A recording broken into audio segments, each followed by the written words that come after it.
Okay, welcome to the next module. Could be the last module, your micro business. You're going to start to develop your entrepreneur skills as you start to earn some money. Now, these are different than the other two options I presented to you. Very similar, but they're slightly different. And I came with this term called micro business, and let's get into why. So what exactly is a micro business? So it's a term I came up with that I got the idea from the micro jobs that I was learning about a while back when I was looking to make a little money online without doing a lot of work. See, back then I was hoping to use my software engineering skills to kind of cheat the system. So what a regular person would do, I was hoping to write some software or find some tools and cobble them together and have them do it for me so I can do a bunch of these jobs easily without any effort on my own. But then as I actually got into land investing and I started making money doing that and learning all the actual entrepreneurial skills I'm showing others in my Get Off the Bench Challenge or my one-on-one coaching, I started to realize how certain skills are very fundamental that every business owner should know. And the successful ones do, and the ones who aren't making it or don't have consistency, they don't. So what I realized is as I was putting this training together and going back to my old notes is that there are things that you can do for money that will help you develop certain skills as you're making money. Now, back then, I wouldn't have recognized that because I was still new. I was just like you, stuck in the matrix as an employee. But now that I've freed myself, I can kind of see that for what they are. So here's the thing. Instead of doing low-skill tasks for people in micro jobs, you're starting a tiny business. Now, the skills that you're bringing into this business may still be considered low skill, but you are having a different approach. You use a different mindset and you approach the problems differently. So you know what this means is that means you can actually learn how to be more efficient with your time. You can multiply your time. You can get others to trust in you. That means, hey, that's loans. That's improving your track record with your friends and family. That also means improving your track record. So now you feel like you're a somebody. You have integrity. You're starting to build confidence that wasn't there before in ways you haven't built it before.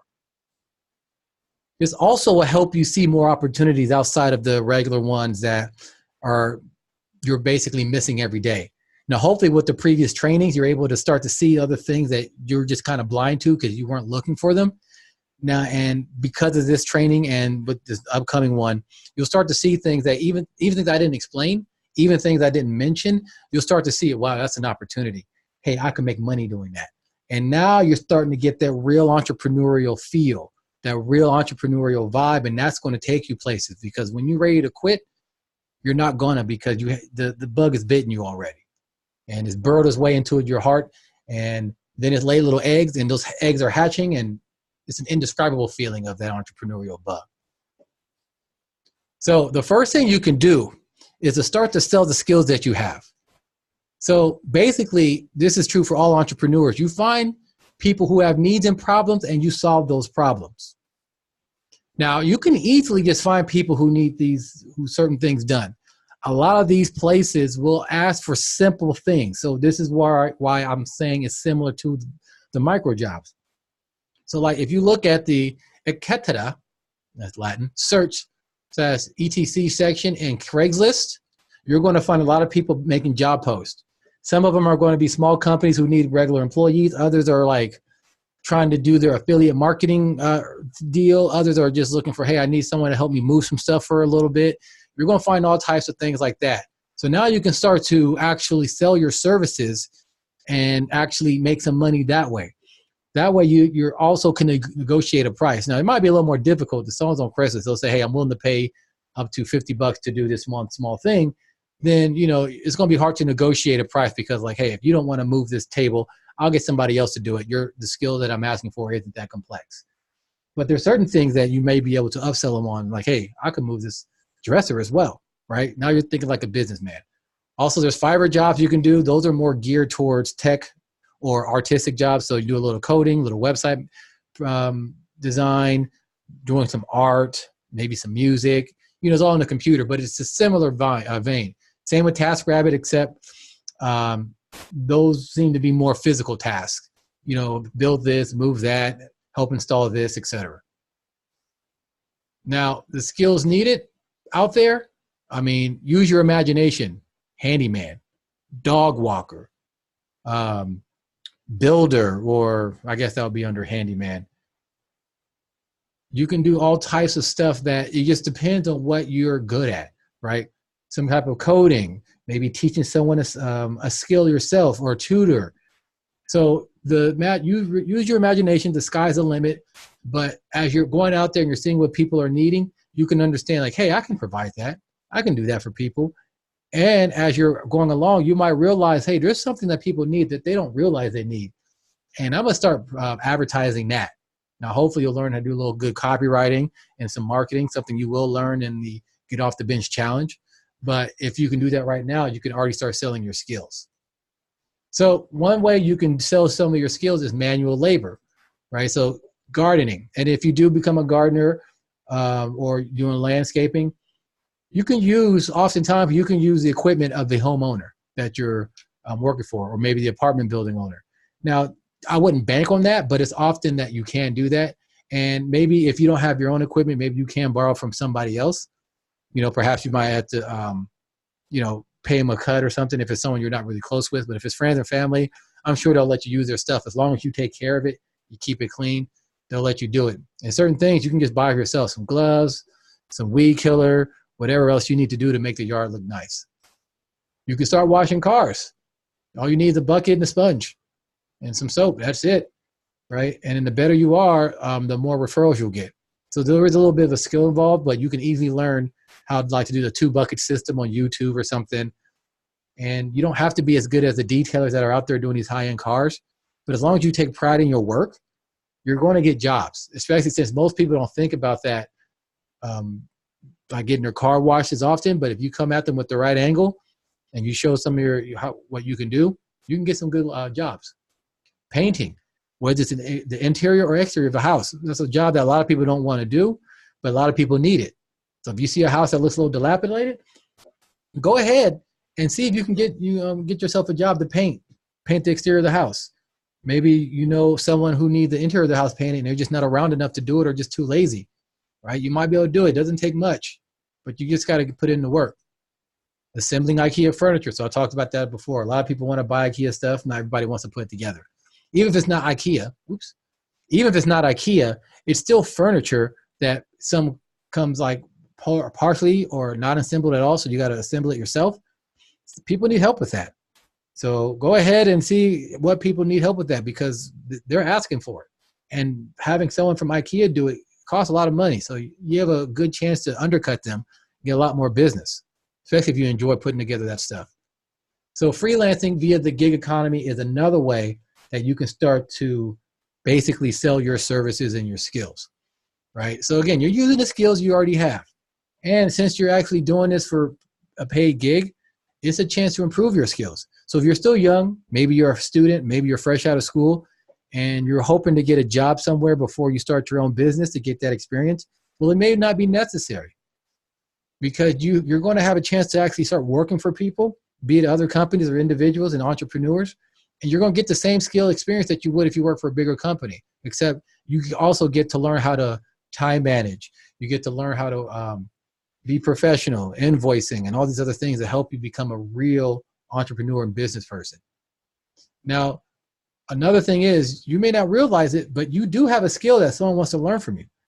Now, it may not be something glamorous like coding or, Photoshop, but let's say you're really good at knitting, right? Or the classic example, piano. Let's say you're really good at the piano. You don't got to be great. You just got to be basically a lesson or two ahead of the person you'll be teaching.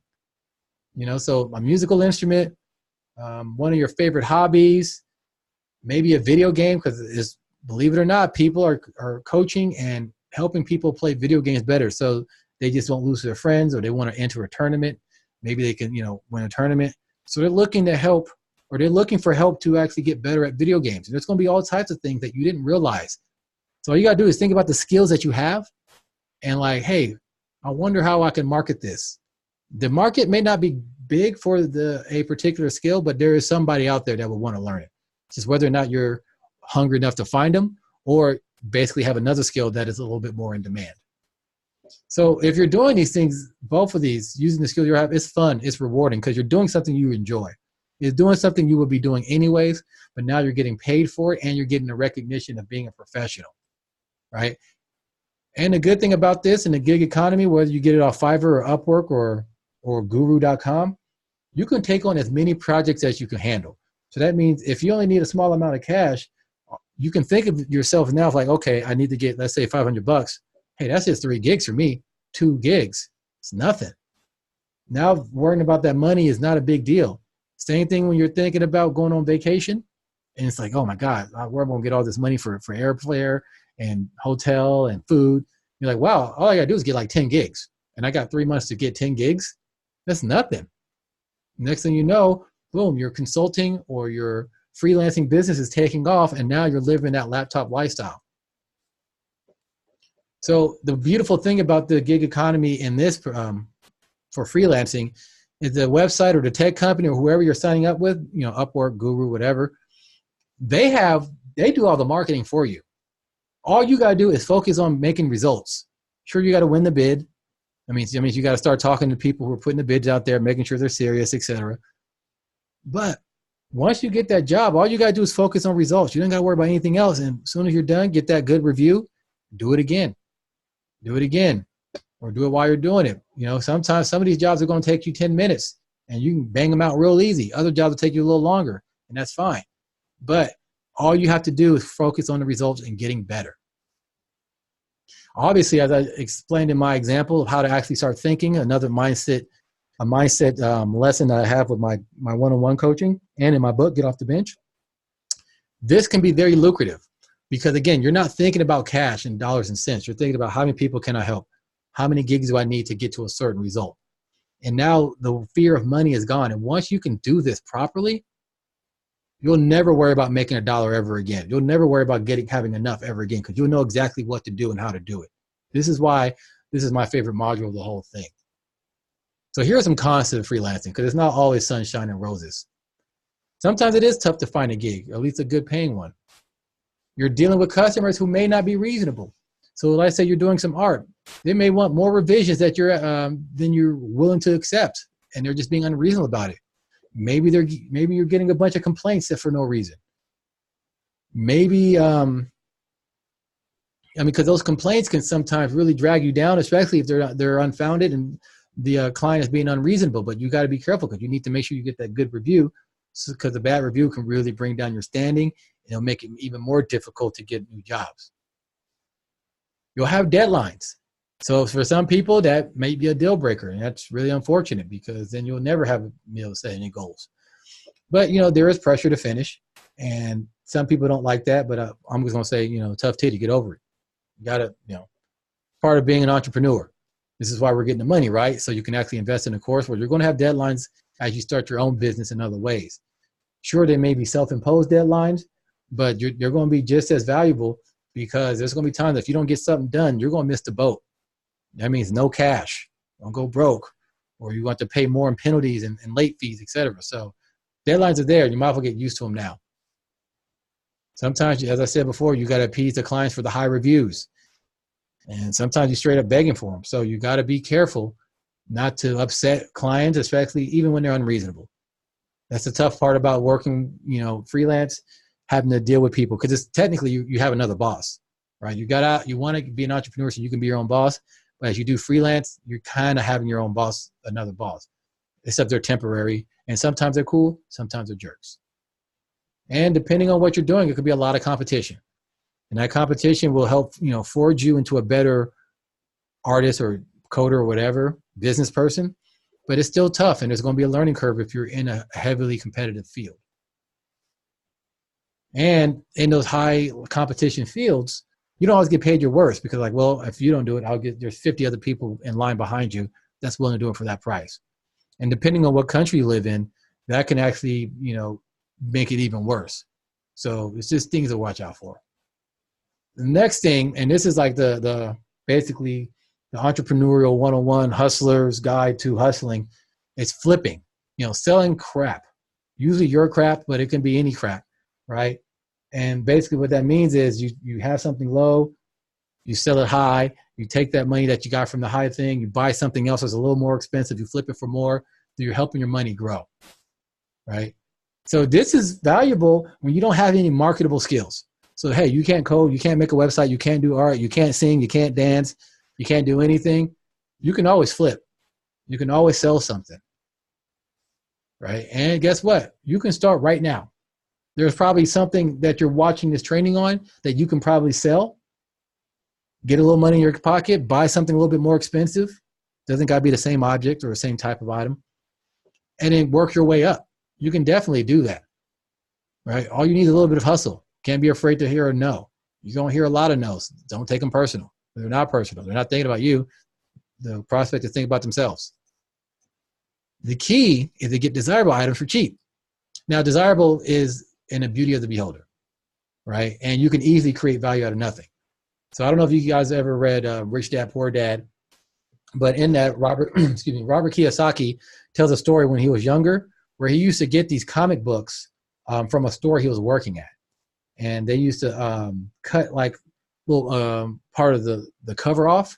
And at one point, they were just throwing the comics away, saying, oh, these things are useless. We had to do this for whatever reason, and they're no good anymore. And Robert Kiyosaki, the young kid's like, hey, you know what? I'll take those comic books. You know, and I don't remember if he had to buy them or they were just free. He was just allowed to take them because they were basically garbage.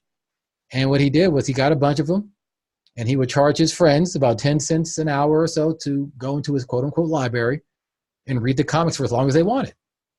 And since the store he was working at as a kid was always getting new comics and whatnot, he always had a new stream of comic books coming in. And that worked pretty well for a while.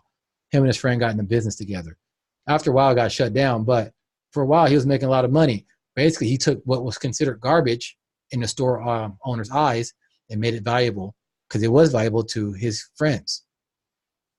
I saw a show called Undercover Billionaire, and this in the show, the premise is an actual billionaire or maybe the multimillionaire. I don't know what his actual financials are, but he was like, look, I want to see if I can make my fortune all over again. So I'm going to go to a town I've never heard of. I'm going to not use my name so people can't look me up. I'm only going to have $100 in my pocket, and I'm going to have a beat-up pickup truck, and I'm going to see if I can make $1 million in 90 days. And one of the first things he did was he went to, because it's his own personal knowledge, he went to scrap yards and found old tractor tires. And it took a while because a lot of them were all beat up and they were no good. But he found some tractor tires that didn't have a lot of wear on them. They were just thrown out. And so he was able to sell those to somebody who needed tractor tires. So he was able to get those tractor tires for very little, maybe even free, I don't remember, and able to sell those. And he had to use that money to help him basically buy food, right? And then he was able to basically keep flipping his way up into a business that was worth $750,000. He also had to recruit people along the way, get them on his side without them knowing who he is, et cetera, et cetera. You know, he sold cars. He found some cars that he can sell. I mean, he did a great job. And it's, again, hustle 101, entrepreneur 101, flipping. So let's get into more details about flipping. One thing you can do is to get rid of your expensive things right now, like your TV, AKA your income reducer. Why is it your income reducer? Because when you're watching TV, your brain cells are dying, and you're not learning anything new unless you're watching something educational, or you're not working on your high income skills. It's very easy to be complacent in life when you have an idiot box sedating you. You sell your TV, you're bored more often. Shoot, I'll read a book. I'll watch a training. I'll work on my skills. I'll go out there and pound the pavement, make some sales, right? But you can sell your TV, get some good money. Now you got some money to invest further into your micro business. You can downgrade your car. So let's say you have a nice Accord. Sell the Accord. You know, use part of that money for your investment. Use a Redfit to buy an older Civic, right? It's going to be just as reliable, same brand, except it's, you know, it's not as nice. Don't worry. You'll have chances to get nicer cars later on as you continue to grow and improve your entrepreneurial skills. But for now, get a little cash to invest in yourself, in your business, right? Yeah, that's it. So you need some other ideas on where to get stuff? Well, you can go to auctions, police auctions, right? They have all types of stuff there. Now, not every town has the police auction, so you have to look around. Storage auctions, eBay. So these are just different auctions you can hit up. There's probably other ones that I'm not aware of, but you have a chance to get things for cheap. Now, the storage auction is like, you've probably seen that show. It's on A&E. And they just go to basic, like, public storage places, and people who abandon their storage lots, they get auctioned off, and you don't get to see what's inside. Well, you can see a little bit of inside, but you can't actually go in and inspect it. And, if you win the auction, you get everything inside, and then all those things can be sold. You can use your network. A lot of your friends and family have a bunch of crap that they don't need and they're looking to get rid of. See if you can take it off their hands. Sell it, right? Free stuff. You're generating cash out of nowhere. Cheap places, like an estate sale. Someone passes away. They have a bunch of stuff they obviously can't use anymore. The people, the rest of the family, they don't want the stuff, so they sell it for cheap. They just want it gone. They don't want the memories of their loved ones like that. And so you can just go in, buy some things for cheap, use it to sell, especially if you're in good shape. Craigslist, obviously, you can buy things from Craigslist for cheap. You don't know want ads. You can also get things for free on Craigslist. A lot of people are just trying to get rid of stuff out of their house. You can get rid of a lot of stuff on Craigslist that way, right? Store closing and liquidation events. So like when a store is closing, they're getting rid of all their stuff. Liquidation events, getting rid of all their stuff. Maybe it's just seasonal stuff. So St. Patrick's Day is today. Guess what? You can buy a bunch of St. Patrick's stuff, some St. Patrick's Day stuff for very cheap, and then sell it that same day, especially if you buy it in the daytime. Sell it at night where, the partiers and ongoers are out there, and they're like, oh yeah, hey, I'm drunk. All right, some green glasses and a green top hat. Woohoo. They're going to want to buy those things at night, especially if you're out and about where people are, as opposed to expecting them to come to you at a store or something. Now, there's different places you can sell, like on Craigslist. Why Craigslist? Well, this is a chance to sell to real people, right? If you're doing the posting yourself, you're going to be basically practicing skills that every entrepreneur needs. So, for example, as you make a post on Craigslist, number one, you need a critical skill, copywriting, something I teach in my one-on-one coaching and in Get Off the Bench Challenge. So you have to make a good ad so it's compelling, so people actually want to actually give you a call. As people call you, you're going to have to do sales. A lot of people are going to think that you're just going to be kicking the tires, saying they want something or not. If you have a proper sales technique, you're going to be a lot more compelled to buy. Another thing I teach in the Get Off the Bench Challenge and in my one-on-one coaching, especially more so in the coaching than I do in the challenge, negotiation, right? If you got something cheap, you got wiggle room, and understanding how far you can go to lower the price will go a long way to know if you're going to make a profit and how much of a profit, especially if you have a plan for the money afterwards. These are all skills every entrepreneur needs. Another bonus to Craigslist is it's free to list in Craigslist in most sections. So you can just go ahead and knock yourself out. You're not good at writing ad copy, you can try it again tomorrow. Now you can't make a bunch of posts because then they'll ban you in your account. But if you post once a day, you're going to be fine, right? Maybe once every 2 days. It just depends on what section you're posting in. But yeah, you get to practice because it's free. There's no potential real loss, except for just maybe your frustration when you suck in the beginning.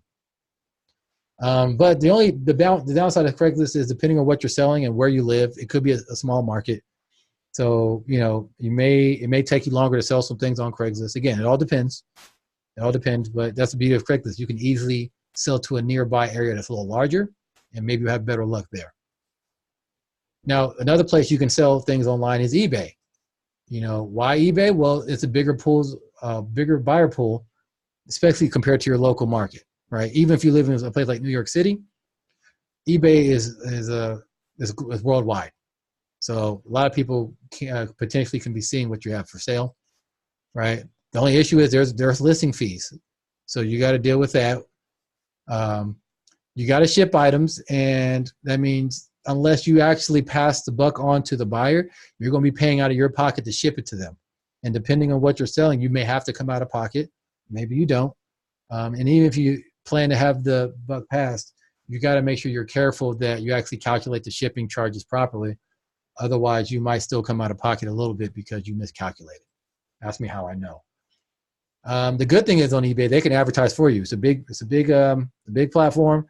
They want people to shop there. They want people to know. So eBay's, putting ads out there. So you could be getting maybe not your particular item, but just getting a steady stream of eyes onto eBay where they can potentially see what you got for sale. And the other thing, you don't have to answer any phones. Unlike Craigslist, people are probably not going to be calling you, right? You may have to answer a question now and then, but you don't technically have to do it. And once you answer it once, you can put it up on the sales page, and it's there for everybody else who may have the same question. Now, another way you can sell the stuff is on your own. Now, what does that mean? Well, you could do it online, like at an internet forum. So like say you have some car parts and you like, maybe you upgrade it, you know, you have you had a little T3 turbo. Now you got like a bigger, a T4 turbo or just something, you know, nicer, ball bearing one or something. So you don't need the old little turbo anymore. What do? Throw it away? Leave it as decoration on your coffee table? No, I used to do that, but I don't do it anymore. Let's go to your favorite car internet forum. Like, hey, turbo for sale. $50, $100, whatever it is. And boom, it's gone. You'll still have to, you know, make sure you tell them that you're paying for shipping or they're paying for shipping. But yeah, it's gone. Also, the Facebook Marketplace works in a similar way. You know, you can use Facebook Marketplace for locally, or I don't know if they're allowed you to post in other areas anymore, but usually there's enough eyes on your local area that you'll be fine. But you can sell online easily like this. As you know, you can also still do eBay and Craigslist as well. Same thing. You can do this offline. So like you could do a garage sale. You could do it at the local flea market. Usually they're on a Sunday, you know, check in your local area where the flea market is and how you can get a spot. Or you might be able to do it, you know, sneaky style. Just have your one item and just walk it around and, you know, say, hey, it's for sale. Who wants it? You can also sell yourself to a pawn shop, but you'll probably get ripped off a little bit, but you will get cash. So just an option. I wouldn't go here. I wouldn't have the pawn shop be my top option. It'll be at the very bottom of the list, but you never know when you might need something like that. Now, when you get the cash, use it to invest, right? So these ideas, they build upon themselves. That means your micro business can be multiplied. You can start with 50 and flip your way to $1,000. And depending on what you got and your skills and your area, it could happen relatively quickly. And again, these are the same skills you're going to need as you become a digital entrepreneur. And you're going to develop these entrepreneur skills. And to make this happen, you're going to start learning the skills you need right away. That's the beautiful thing, right? As I said, I repeated it over and over again, and I do it on purpose because I need this to stick into your thick skull. These are skills you're going to need. This is why this is my favorite option of all of them, right? And once you have the money, you can decide to keep your micro business. Let's say you needed $5,000. You can decide to keep doing a micro business. Like, I made a pretty good living. Or you can be like, you know what? This was great for what it was, but it's time to actually get in something that's a lot more lucrative, and I don't need as much of my time, but I can still use the skills I developed. Or maybe you do both. I don't recommend doing both. There's a Chinese proverb, he who chases two rabbits catches none. So if you're trying to do two different businesses, it's going to be hard, especially if the new one is something you're trying to learn and master. So it might be tough. But you have the option to not just to keep doing your micro business if you think it will pay off and you can make a living off of it. But now you have the skills. And again, once you have these skills, you'll never worry about money ever again. Think about how powerful that is. Like right now, you may have little concerns and doubts, and it's like if something were to happen or you miss a paycheck, you'll be in a world of hurt. But if you have these skills that you develop and you have a little pocket change in the side, think of how powerful you're going to feel. It's a beautiful thing. So in conclusion, my friends, you literally have no excuse when it comes to getting money for investing in yourself and your business. That means getting into a course, getting into the Get Off the Bench Challenge, getting into coaching, whether it be my coaching or anybody else's coaching, mentorship, taking a trip to a seminar where you can learn and network with other people. You have no excuse. I don't want to hear no more bullshit. I ain't got no money. You know, toughen up, man up, woman up, and be like, look, I don't want it bad enough. Just say that. Save yourself the time and the headache. If money's your excuse, say that. Don't blame it on not having money, because now you have no excuse not to get any money, because I just showed you 3 different ways to do it, right? Listen, if you can't make it with these 3 different ways, so, you know, borrowing the money, doing micro jobs or a micro business, entrepreneurship is just not for you. This part is the easy part because it's very self-explanatory. Go out and get a loan, go out and do some jobs so you make the money, go out and start selling some stuff that you own that you don't need, make the money. Very simple. You don't have to ask anybody how to do it. It just, you know, you already know how to do it. But if you don't know how to do it, these ideas, and these are proven, time tested, then this life ain't for you. And that's not a bad thing. Some people are just meant to be employees. And again, that's not a bad thing. That is not an insult. That is not a slight. It's just, hey, some guys like the color red, so other guys like the color green. Not a big deal. You just got to understand what's right for yourself. But now you'll know, and you won't torture yourself in the process. Because I had a client like that recently, paid me a lot of money to learn affiliate marketing. He never did any of the work. So because he didn't do any of the work, he just wasted his money. But however, it's a lesson that he learned that I told him, you're not cut out for this life. He didn't agree with me until the end, where he realized he got nothing done, and he was more worried about other things. That's how you know. That's how you know. And again, that $5,000 could have been $50,000, $100,000 as he tried to chase a business he didn't really want. Now, here's the thing. Just about any business that you have can work if you have the proper research, the right product, and the right messaging. Well, guess what? I go over that in the Get Off the Bench Challenge. I have a 21-day challenge where I help you figure out and learn how to do the right research, how to systematically come across the right product, whether you're developing it or you're going to promote somebody else's, and how to get the right messaging in front of the right people so people buy. It's like selling a hungry steak to a dog. It can become that simple if you join the Get Off the Bench Challenge, right? This will let you know if you know what it takes. The Get Off the Bench Challenge is the next logical step because it's not expensive, it's easy, and you'll know right away because you're going to get a great taste of entrepreneurship, and by the end of the 21 days, you will have a business set up, and you could be making sales if you stick with it and you actually trust the process and you do everything that is instructed of you. If you try to do things your way, then I don't know what results you're going to get. You know, you're doing something that's untested, and I don't know what's going to happen. It's like mixing two chemicals I've never seen mixed before. Is inconclusive until you do it. But the point is, you have the skills or you have the knowledge to earn the skills, and you know what's next. To Get Off the Bench Challenge, I highly, highly recommend you try it. You get into that challenge, push yourself. If you really want to make money online, you might as well do it right. Don't be a fool trying to cobble together incomplete information from random people. You're wondering why you're overwhelmed or confused because the information that you're getting isn't complete and it's not meant for you. It's not tailored for you. The Get Off the Bench Challenge will get yourself off the bench. All right, well, is that it? This is your boy, Coach Vic. I'm glad to be working with you.